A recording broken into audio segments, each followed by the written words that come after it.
The topic I'd like to cover are injuries to the knee joint.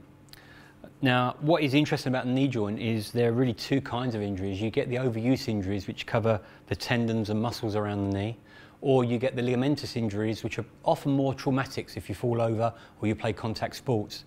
So from a marathon point of view, you're likely to get the overuse injuries, but I'll try and cover all aspects of injuries around the knee. Let me cover the ligaments first.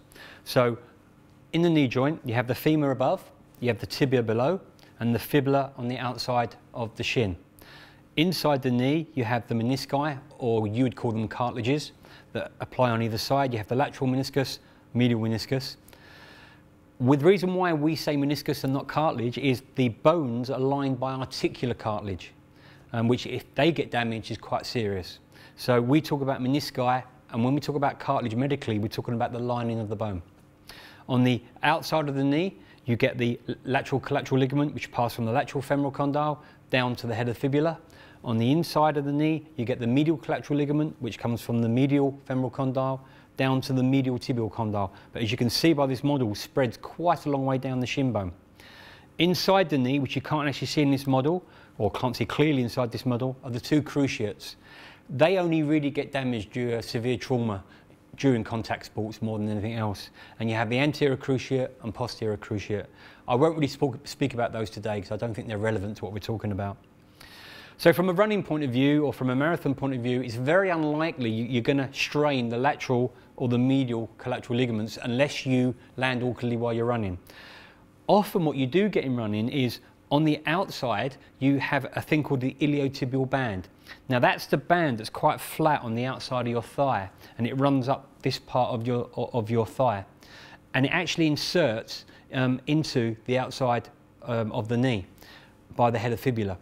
Now, the reason why I make this point is when you run, you often get tightness in your upper thigh, but you develop pain on the outside of your knee. And sometimes this is mistaken for ligament injury rather than the iliotibial band injury.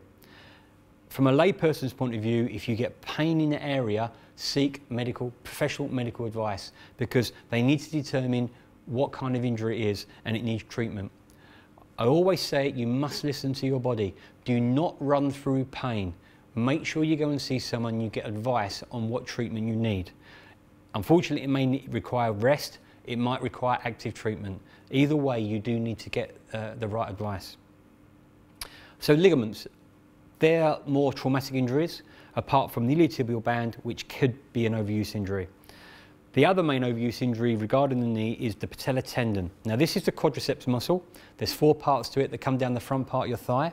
It inserts into your kneecap, and from there it creates the patellar tendon, and that's the tendon you can feel in the front of your knee. Underneath that is a fat pad. Now this is renowned for being overused and become swollen and painful. In younger people, it tends to happen on the tip of the bone. That has a condition called Osgood-Schlatter's disease in teenagers.